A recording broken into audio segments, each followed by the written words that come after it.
Hello student, स्वागत है हमारे YouTube channel maths study Shimla में। और मैं हूं सौरभ दीक्षित सर।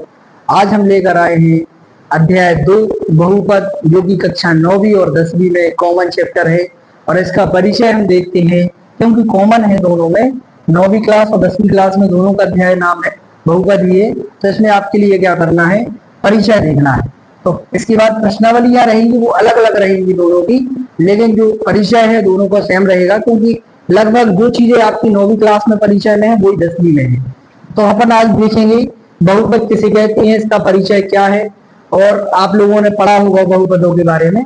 तो बहुपद यहाँ पे आप देख रहे, बहु मतलब बहुत, पद मतलब पद। पद क्या कहलाएगा सर? पद मतलब जो क्या होगा, पद मतलब जो दो चीजों से मिलकर बना होगा। जैसे हमने कहा कोई भी 2x वर्ग, तो इसमें क्या हो गया, एक पद हो गया।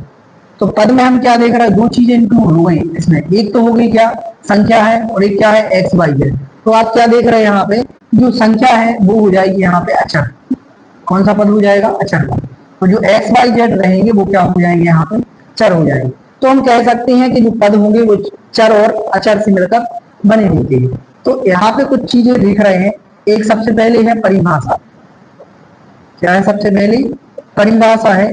किसकी परिभाषा है, बहुपद की परिभाषा। तो हम कह सकते हैं बहुपद किसे कहते हैं, बहुपद कहते हैं ऐसा बीजीय व्यंजक, ऐसा बीजीय व्यंजक जिसमें चर की घात धनात्मक पूर्णांक हो। हम कह सकते हैं ऐसा बीजीय व्यंजक जिसमें चर की घात क्या हो, धनात्मक पूर्णांक हो। तो भाई चर की घात धनात्मक पूर्णांक थोड़ा सा और समझिए। बीजीय व्यंजक, तो हम कह सकते हैं बीजीय व्यंजक जो चर और अचर से मिलकर बने उसे क्या कह सकते हैं हम, बीजीय व्यंजक। चर मतलब यहाँ पे अभी हमने आपके लिए बताया, चर हो जाएंगे आपके एक्स वाई जेड, या हम कह सकते हैं कोई भी कांस्टेंट राशि। और अचर क्या हो जाएगा, यहाँ पे अचर हो जाएगा आपका कोई गिनती है, जैसे 1 2 3 वगैरह, ये क्या हो जाएंगे, यहाँ पे अचर हो जाएंगे। तो चर और अचर से इनसे जो मिलकर बनेगा, जैसे हमने कह दिया 2x या 3y वर्ग, तो ये क्या बन गए आपकी बीजीय व्यंजक। या हमने कहा 3/2y वर्ग, कोई भी संख्या है इस टाइप से बन जाता है चर और अचर से, वो बन जाएगा आपका बीजीय व्यंजक। अब यहाँ पे हमने बताया सब बीजीय व्यंजक के बाद चर। चर समझ गए आप लोग क्या कहलाएंगी, जो यहाँ पे एक्स वाई जेड है वो चर दर्शाया गया है अध्याय 2 बहुपद में, आपको 10वीं और 9वीं में। तो यहाँ पे जो एक्स वाई जेड वगैरह होंगे, टी वगैरह है, क्या हम कह सकते हैं जो एबीसीडी है, वो सब क्या हो जाएंगे, यहाँ पे चर की बात की गई है। और संख्याओं को काय से दर्शाया गया है, अचर से दर्शाया गया है। तो यहाँ पे घात की बात कर रहे हैं सब, कैसी होना चाहिए, धनात्मक पूर्णांक। धनात्मक पूर्णांक मतलब अब हमने फिर वही पूर्णांक देखे हैं सर। धनात्मक पूर्णांक मतलब जो संख्या रेखा पर धन की संख्या थी उनको क्या कहते हैं हम सब, धनात्मक पूर्णांक कहते हैं। तो हम कह सकते हैं कि जो चर के ऊपर, जो बीजीय व्यंजक में चर के ऊपर जो घात होगी वो क्या होना चाहिए, धनात्मक, मतलब प्लस की घात होना चाहिए। तब हम कह सकते हैं वह कैसा होगा भाई, बहुपद होगा। जैसे कि हमने कहा 2x, यहाँ पे जो 2x दिख रहे हैं, तो क्या दिख रहा है, इसके ऊपर कितनी घात है, एक की घात है। तो एक क्या है, प्लस की है, इसलिए क्या होगा, एक बहुपद होगा। यहाँ पे आप क्या देख रहे हैं, 3y वर्ग, तो क्या देख रहे हैं आप, y के ऊपर कितनी घात है, +2 की घात है। तो हम कह सकते हैं यह भी क्या होगा, एक बहुपद होगा। तो हम कह सकते हैं कि जो क्या होगा, ऐसा बीजीय व्यंजक जिसमें चर की घात क्या हो, धनात्मक पूर्णांकों से हम क्या कहते हैं, बहुपद कहते हैं। तो यहाँ पे आप समझ गए होंगे। हमने लिखा 5/x, सर 5/x एक बहुपद होगा। तो हम क्या देख रहे हैं कि यदि किसी संख्या है या कोई चर है, यदि नीचे है, तो उसको हम क्या करते हैं, सबसे पहले ऊपर लाने का प्रयास करेंगे। तो ऊपर लाने के लिए क्या करेंगे सर, जैसे ही हम ऊपर लाएंगे तो ये x थी, इसके ऊपर कोई कौन सी घात थी, एक की घात थी, प्लस में थी। अगर हम ऊपर लाएंगे तो y की घात हो जाएगी माइनस की। तो यहाँ पे हम क्या देख रहे हैं कि जो चर है, चर कौन है, x, और x के ऊपर किसकी घात लगी, -1 की, मतलब वो कौन सा पूर्णांक है, वो ऋणात्मक पूर्णांक है, इसलिए यह एक बहुपद नहीं होगा। हम कह सकते हैं यह एक बीजीय व्यंजक तो होगा लेकिन बहुपद नहीं होगा। बहुपद के लिए क्या होना चाहिए, धनात्मक पूर्णांक की घात होना चाहिए। तो एग्जाम्पल के तौर पे या हम उदाहरण में कह सकते हैं 2x का वर्ग 3/2 y का वर्ग प्लस 5, या कह सकते हैं √2x वर्ग प्लस 5x। इस टाइप से अगर कोई भी संख्या आपको इस टाइप से मिल जाए तो हम कह सकते हैं वो क्या होंगे, सभी बहुपद होंगे। यदि हमने कहा इस टाइप से अगर कोई मिल जाए या 1/√x, या कह सकते हैं 2/3 √x प्लस 5, तो ये क्या होंगे सर, ये बहुपद नहीं होंगे सर। बहुपद क्यों नहीं होंगे, क्योंकि यहाँ पे रूट लगा है। रूट मतलब क्या होता है, किसी भी संख्या के ऊपर 1/2 की घात, तो हम कह सकते हैं 1/x2 पर क्या कहलानी, 1/2 की घात। यहाँ पे देखेंगे तो x2 पर भी क्या कहलानी, 1/2 की घात। तो 1/2 क्या है, 1/2 एक पूर्णांक है क्या, धनात्मक पूर्णांक नहीं है, तो हम कह सकते हैं यह क्या नहीं होगा, यह एक बहुपद नहीं होगा, यह भी एक बहुपद नहीं होगा। 2x वर्ग है, 3/2 y वर्ग प्लस 5 है, या √2x है, या प्लस √5x है, तो ये सब क्या हो जाएंगे, आपकी बहुपद हो जाएंगे। तो हम कह सकते हैं ऐसा बीजीय व्यंजक जिसमें चर की घात धनात्मक पूर्णांक हो उसे हम बहुपद कहते हैं। तो आशा करते हैं कि ये बहुपद की परिभाषा आपको समझ में आई होगी। अब हम क्या देखते हैं, ये बहुपद के प्रकार, कितने प्रकार के बहुपद होते हैं, या हम कह सकते हैं कि बहुपद चरों में बहुपद होते हैं, पदों में बहुपद होते हैं, बहुपद की घात होती है, तो हम उनको भी देखते हैं कि वो क्या क्या कहलाते हैं। अब हम देख रहे हैं सबसे पहले चरों में बहुपद। तो चरों में बहुपद क्या देख रहे हैं आप, चरों में मतलब कह सकते हैं पहला है एक चर में बहुपद। कितने चर में, एक चर में बहुपद। एक चर में बहुपद मतलब क्या कह सकते हैं हम सर, जिसमें सिर्फ एक चर हो, ऐसा बहुपद जिसमें सिर्फ क्या हो, एक चर। जैसे हमने कहा उदाहरण के तौर पर हमने बोला 5x वर्ग, इसमें कितने चर हैं, एक चर है। 2x वर्ग प्लस 3x प्लस 4, इसमें कितने चर हैं, एक चर है। 3y प्लस 5, इसमें कितने चर हैं, एक चर है। या हमने कहा 4/5 z का वर्ग प्लस 2z, तो इसमें भी क्या देख रहे हैं हम, एक चर है। मतलब शुद्ध बात ये है कहने का मतलब कि जिसमें बहुपद में जिसमें सिर्फ या तो x ही x हो, या y ही y हो, या z ही z हो, तो हम कह सकते हैं वो कितने चर में बहुपद होगा, एक चर में बहुपद होगा, क्योंकि उसमें सिर्फ एक ही चर है। दूसरी कंडीशन की बात करेंगे हम, यदि दो चर में बहुपद, कितने चर में, दो चर में बहुपद। दो चर में बहुपद की बात करते हैं तो दो चर में बहुपद क्या कहलाएंगे, जिसमें कितने चर हो, जिसमें दो चर हो, जिसमें दो चर हो उसे क्या कहते हैं हम, दो चर में बहुपद। उदाहरण के तौर पे हम क्या देखते हैं, दो चर किसमें होंगे, जैसे हमने लिखा 2x वर्ग प्लस 5y, या हमने कहा 2x plus 2/3x plus 5y plus 4, ये क्या हो जाएंगे आपके दो चर में। इसके बाद क्या लिख रहे हैं आप, 3y² प्लस 4z प्लस 5, इसमें भी क्या देख रहे हैं आप, तो इसमें आप क्या देख रहे हैं, x और y, इसमें दो चर हैं। इसमें देख रहे हैं आप x और y दो चर है। इसमें कौन है, y और z, इसमें भी कितने हैं, दो चर। तो आपको ऐसा बीजीय व्यंजक देखना है, बहुपद देखना है जिसमें कम से कम दो चर है। यदि उसमें x और y आते हैं, y और z आते हैं, या z और x आते हैं, तो हम कह सकते हैं वह दो चर में बहुपद होगा। एक चर में सिर्फ क्या आ रहा था, x आ रहा था, या y आ रहा था, या z आ रहा था। लेकिन हम देख रहे हैं यहाँ पे दो चर में क्या हो रहा है, x और y आ रहा है, या y और z आ रहा है, या z और x आएगा। या हमने कहा √5x प्लस 2z प्लस 5, कोई भी लिख सकते हैं। तो इस टाइप से आप कोई भी उदाहरण लिख सकते हैं। तो ये कितने चरों में हो जाएगा आपका, दो चरों में बहुपद। इसके बाद देखते हैं हम क्या, तीसरा है अगला, तीन चरों में बहुपद। तीन चरों में बहुपद, तीन चरों में बहुपद मतलब कह सकते हैं उसमें जिसमें कितने चर हों, जिसमें तीन चर हों, जिसमें कितने चर हों, तीन चर हों, उसे क्या कहते हैं, तीन चरों में बहुपद। तो तीन चर में उदाहरण के तौर पे आप देख सकते हैं तीन चर, जैसे हमने लिखा 2x वर्ग प्लस 5y प्लस 4z, या हमने कहा x plus 2y plus 3z। तो ये क्या हो जाएगा आपका, तीन चरों में बहुपद के उदाहरण हो जाएंगे, क्योंकि इसमें आप क्या देख रहे हैं, कितने चर हैं, x है, y है और z है। तो आपको तीन चरों में दिया गया है, ये कितने चरों में बहुपद होगा, तीन चरों में बहुपद। तो ये एक चर में सिर्फ एक्स या वाई या जेड होगा, अलग अलग सवाल में, अलग अलग पद में, अलग अलग व्यंजक में। और इसी प्रकार से दो चरों में बहुपद में क्या होंगे, दो चर होंगे, एक्स और वाई है, यहाँ पे एक्स और वाई है, वाई और जेड है, जेड और एक्स है। और यहाँ पे क्या दिख रहा है आप, तीन चरों में, इसमें एक्स भी है और वाई भी है और जेड भी है, तो आप यहाँ पे देख रहे हैं तीन चर हैं, इसलिए यह कितने हो जाएगा, तीन चरों में बहुपद। अब ये तो हो गए थे अपने कौन से चरों में बहुपद। अब देखते हैं हम क्या, पदों में बहुपद, कि कितने पदों में बहुपद होती है। अब है अपना पदों में बहुपद।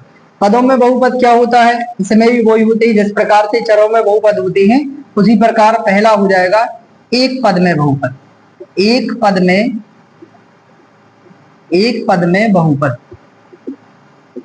एक पद में बहुपद क्या होता है, एक पद मतलब जिसमें सिर्फ एक पद हो, या तो हमने कहा जिसमें क्या हो, जिसमें केवल एक पद हो, इसमें केवल एक पद हो, उसे क्या कहते हैं हम, एक पद में बहुपद कहते हैं।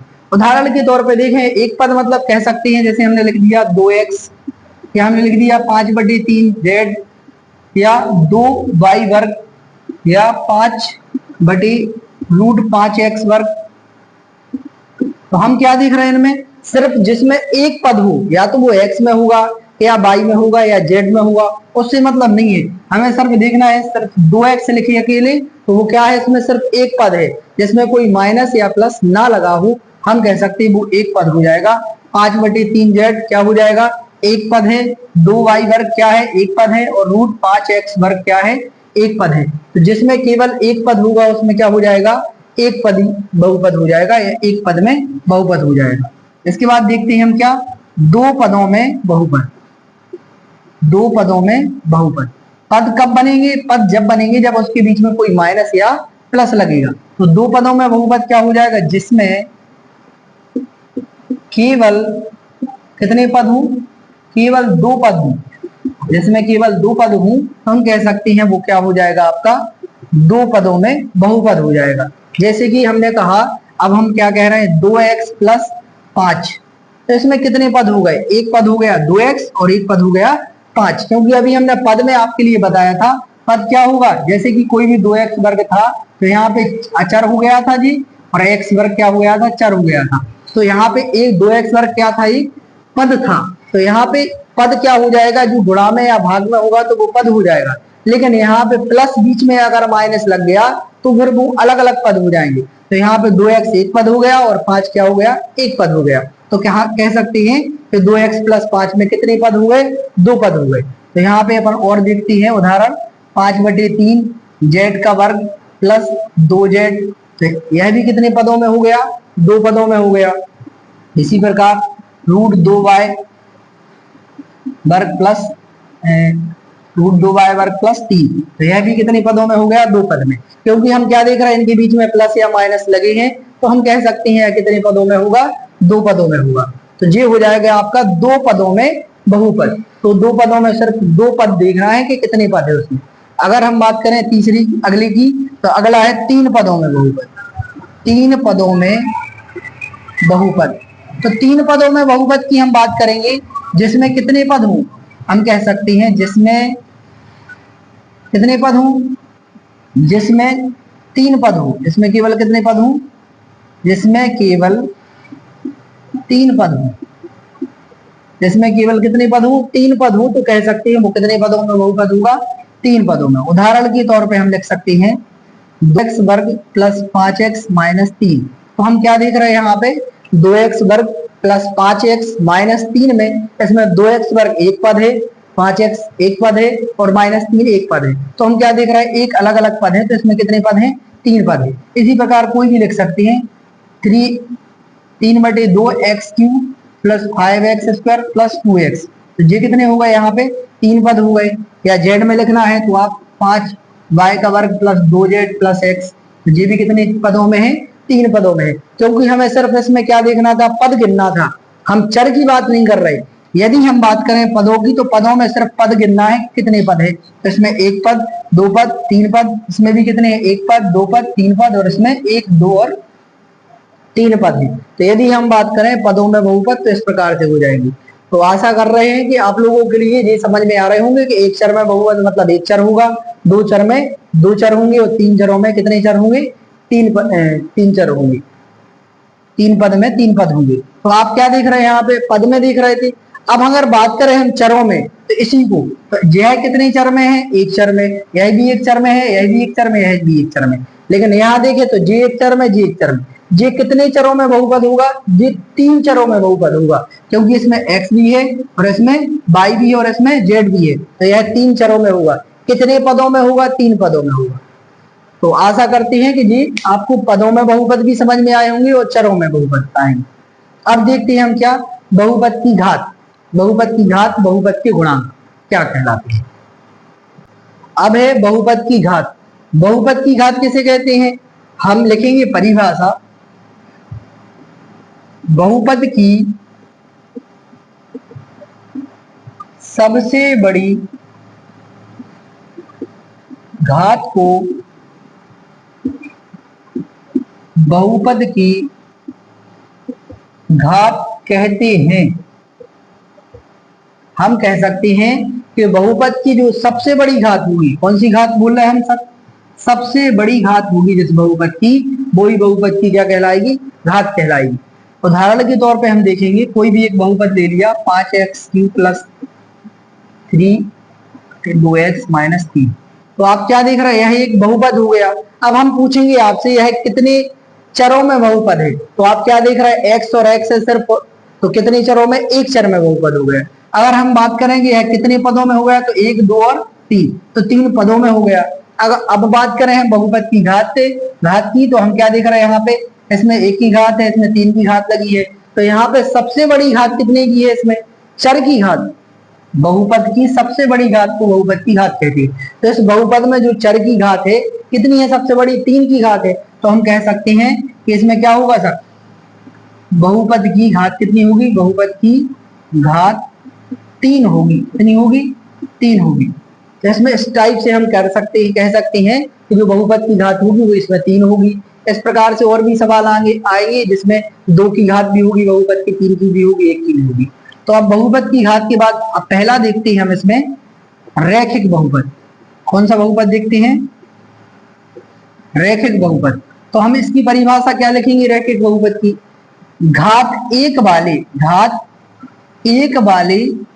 बहुपद को क्या कहते हैं, बहुपद को हम रैखिक बहुपद कहते हैं। कौन सा बहुपद कहते हैं, घात एक वाले बहुपद को हम रैखिक बहुपद कहते हैं। मतलब कह सकते हैं जिस बहुपद की घात कितनी होगी, एक होगी, उसे हम रैखिक बहुपद कहते हैं। जैसे हमने कहा x + 5 या 3y + 2, तो हम क्या देख रहे हैं इसमें सर, x के ऊपर कितने की घात है, एक की, y के ऊपर कितने की घात है, एक की, कुछ घात नहीं है, मतलब उसमें एक की घात मानी जाती है। तो हम कह सकते हैं क्या है, इनके ऊपर एक एक की घात है, तो ये कौन सी बहुपद कहलाएंगे, आपकी रैखिक बहुपद कहलाएंगे। कोई भी संख्या हो जाएगी जिसमें वर्ग नहीं लगा मिलेगा कहीं भी आपके लिए, रैखिक बहुपद में सिर्फ एक की घात लगी मिलेगी, तो वो कह सकते हैं हम क्या है, रैखिक बहुपद है। दूसरा है आपका द्विघाती बहुपद। द्विघाती बहुपद, तो द्विघाती बहुपद किसे कहते हैं, बस जिस प्रकार से घात एक वाले बहुपद को हम रैखिक बहुपद कहते हैं, उसी प्रकार कह सकते हैं कितने, घात दो वाले बहुपद को कौन से बहुपद कहते हैं, घात 2 वाले बहुपद को द्विघाती बहुपद कहते हैं। घात 2 वाले बहुपद को कौन सा बहुपद कहते हैं, द्विघाती बहुपद कहते हैं। उदाहरण के तौर पे क्या देखेंगे आप, घात 2 किस में हो जाएगी भाई, घात 2 हो जाएगी, सबसे बड़ी घात 2 हो जाएगी, तब कह सकते हैं। जैसे हमने कहा क्या, 5x² + 3x + 4, तो यहाँ पे आप क्या देख रहे हैं, तो घात कितने की लगी, सबसे बड़ी 2 की घात है, तो यह कितने घाती हो जाएगा, 2। हमने कहा 2/3 y² + -3, तो यहाँ पे क्या देख रहे हैं आप, जो घात कितने की लगी, y के ऊपर 2 की घात लगी है, तो यह कितने घाती बहुपद हो जाएगा, द्विघाती बहुपद हो जाएगा। इससे मतलब नहीं है कि यहाँ पे क्या है क्या नहीं है, 2x² + 5y 3z। तो यहाँ पे भी क्या देख रहे हैं आप, 2x वर्ग प्लस 5y माइनस 3z। तो इसमें क्या देख रहे हैं, जो घात है सबसे बड़ी वो कितने की लगी है, 2 की घात लगी है, इसलिए यह भी कौन सा होगा, द्विघाती बहुपद होगा। यदि हम चरों में बात नहीं कर रहे ना, पदों में बात कर रहे हैं, हम कर रहे हैं क्या, बहुपद की घात की बात कर रहे हैं, तो द्विघाती बहुपद, घात 2 वाले बहुपद को हम द्विघाती बहुपद कहते हैं, जिसमें कितने की घात हो, 2 की घात। तीसरा है आपका त्रिघाती। कौन सा घाती है, त्रिघाती बहुपद। तो त्रिघाती बहुपद किसे कहते हैं, तो घात 3 वाले बहुपद को त्रिघाती बहुपद कहते हैं। क्या कहते हैं हम, घात 3 वाले। ऐसा बहुपद भी होगा जिसमें कितने की घात लगी होगी, 3 की घात लगी हो, तो हम क्या कह सकते हैं उसे, त्रिघाती बहुपद। जैसे 7x क्यूब प्लस 2x वर्ग प्लस 3 या x। तो इसमें क्या देख रहे हैं आप, 7x का घन प्लस 2x का वर्ग प्लस x। तो इसमें सबसे बड़ी घात कितनी दिख रही, 3 की दिख रही। या हमने कहा minus 3y cube plus y minus के 4। तो यहाँ पे भी आप क्या देख रहे हैं, सबसे बड़ी घात कितनी की दिख रही, 3 की दिख रही, इसलिए कौन सी घाती बहुपद है, त्रिघाती बहुपद है। तो भाई जिस बहुपद में घात 1 लगी होगी वह रैखिक बहुपद होगा, जिस बहुपद में घात 2 लगी होगी, बड़ी घात, सबसे बड़ी घात 2 लगी होगी, वह द्विघाती बहुपद होगा। और जिस बहुपद में सबसे बड़ी घात या बहुपद की घात 3 होगी, तो हम कह सकते हैं वह एक त्रिघाती बहुपद होगा। तो आपको ये बहुपद की घात, बहुपद के प्रकार समझ में आए होंगे कि कितने प्रकार के रैखिक, द्विघाती, त्रिघाती होते हैं। अब हम अगली चीज देखते हैं। अगली है जो क्या है, गुणांक। क्या है, चरों का गुणांक या किसी संख्या का गुणांक कितना होगा, एक्स वर्ग का गुणांक। तो गुणांक क्या कहलाएगा वो देखते हैं। ठीक, अब है इसमें बहुपद में गुणांक। तो गुणांक क्या है, गुणांक मतलब उसका गुणा का अंक कह सकते हैं हम। गुणांक मतलब गुणा का अंक। जैसे कोई भी संख्या आ जाएगी, कोई भी बहुपद दिया रहेगा, उदाहरण के तौर पे हम कह सकते हैं उसने लिख दिया 2x का वर्ग प्लस 5y प्लस 3। पूछ लेगा उसमें, इसमें x वर्ग का गुणांक ज्ञात कीजिए। तो इसमें x वर्ग का गुणांक क्या हो जाएगा, x वर्ग का गुणांक मतलब उसके x वर्ग के गुणांक के अंक में कौन लिखा है, तो हमें यहाँ पे देख रहे हैं कौन लिखे हैं, 2 लिखे हैं। तो हम कह सकते हैं इसमें x वर्ग का गुणांक कितना होगा, 2 होगा। या हम कह सकते हैं कोई और सवाल दिया है 3y का वर्ग माइनस 5y प्लस 6, इस टाइप से। अब इसमें पूछ लिया उनने, इसमें y का गुणांक कितना होगा, y का गुणांक।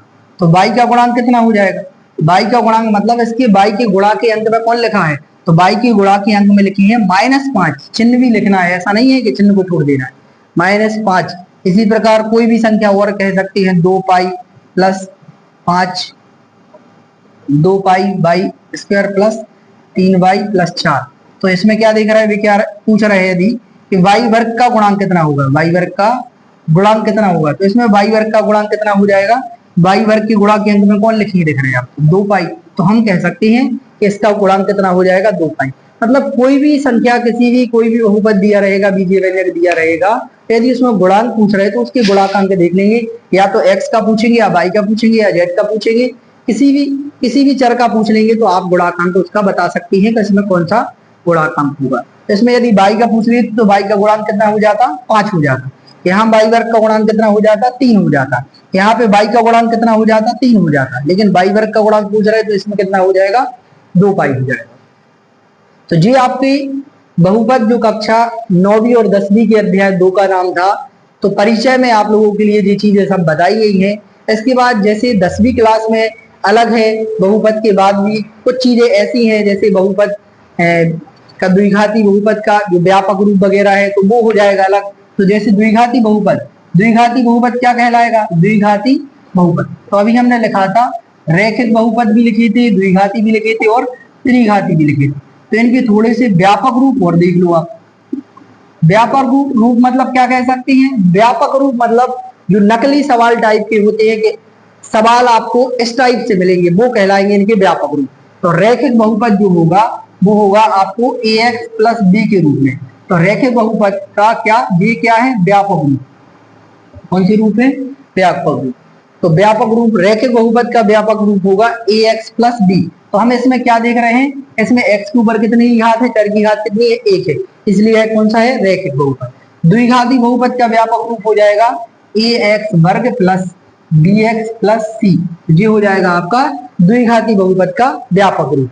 इसी प्रकार त्रिघाती बहुपद हो जाएगा तो ax का cube plus bx square plus cx plus क्या हो जाएगा d। तो यहाँ पे क्या हो जाएंगे, ये भी हो जाएंगे। तो हम कह सकते हैं सर इनकी गुणनखंड और शून्य, ये तो क्या हो गए आपकी रैखिक बहुपद, द्विघाती बहुपद और त्रिघाती बहुपद के क्या व्यापक रूप। अब इनकी शून्य की बात करें, काय की बात करें हम, शून्य, शून्य, शून्य का मतलब या हम कह सकते हैं गुणनखंड। तो शून्य क्या होंगे सर, शून्य का मतलब इसमें जो मान होंगे x के मान कितने निकलेंगे, x का शून्य वो कहलाता है जो इसमें x का मान रखने पर इस सवाल को क्या कर दे, शून्य कर दे, वो इसका क्या कहलाएगा, शून्य कहलाएंगे। तो हम कह सकते हैं रैखिक बहुपद के शून्य कितने निकलेंगे, तो रैखिक बहुपद में, रैखिक बहुपद के शून्य कितने निकलेंगे, एक शून्य, कितना शून्य निकलेगा, रैखिक बहुपद का एक शून्य होगा, कितना शून्य होगा, एक शून्य। द्विघाती बहुपद में कितने शून्य होंगे, द्विघाती बहुपद में दो शून्य होंगे, कितने शून्य होंगे, दो शून्य होंगे। और त्रिघाती बहुपद में कितने होंगे, त्रिघाती बहुपद में तीन शून्य होंगे, कितने शून्य होंगे, त्रिघाती बहुपद में तीन शून्य होंगे। हम कह सकते हैं जो रैखिक बहुपद होगा उसमें जो x के मान निकलेंगे या हम इसके शून्यक निकालेंगे जब भी, तो क्या होंगे, एक शून्यक निकलेगा। द्विघाती बहुपद में कितने शून्यक निकलेंगे, दो शून्यक निकलेंगे। और त्रिघाती बहुपद में कितने शून्यक निकलेंगे, तीन शून्यक निकलेंगे। तो हम कह सकते हैं ये क्या है, या मान कह सकते हैं कि रैखिक बहुपद में x के एक मान निकलेगा, द्विघाती बहुपद में x के दो मान निकलेंगे और त्रिघाती बहुपद में x के तीन मान निकलेंगे। तो आप लोगों को ये चीजें समझ में आ रही होंगी। यह दो था जो क्या था, कॉमन था कक्षा 9वीं और 10वीं के लिए, तो परिचय हमने एक साथ समझा दिया, समान समझा दिए, क्योंकि दोनों में सेम ही है। और प्रश्नावलियां दोनों की अलग अलग है, उसमें कुछ और क्वेश्चन है, इसमें कुछ और क्वेश्चन है, तो अपन प्रश्नावलियों को अलग अलग हल करेंगे। 9वीं क्लास की प्रश्नावली 1.1 अलग हल करेंगे, 10वीं क्लास की जो 2.1 प्रश्नावली है वो अलग हल करेंगे। तो इसके लिए हम प्रश्नावली में भी कुछ चीजें अलग से बताएंगे जो आपको दिए रहेंगे। आशा करते हैं ये सब चीजें आपको समझ में आई होंगी। जो परिचय था, बहुपद के प्रकार थे, चरों में बहुपद, पदों में बहुपद, बहुपद की घात और इनके व्यापक रूप वगैरह, ये सब समझ में आए होंगे। यदि आपको समझ में आए हैं तो वीडियो को लाइक करें, शेयर करें, ज्यादा से ज्यादा शेयर करें।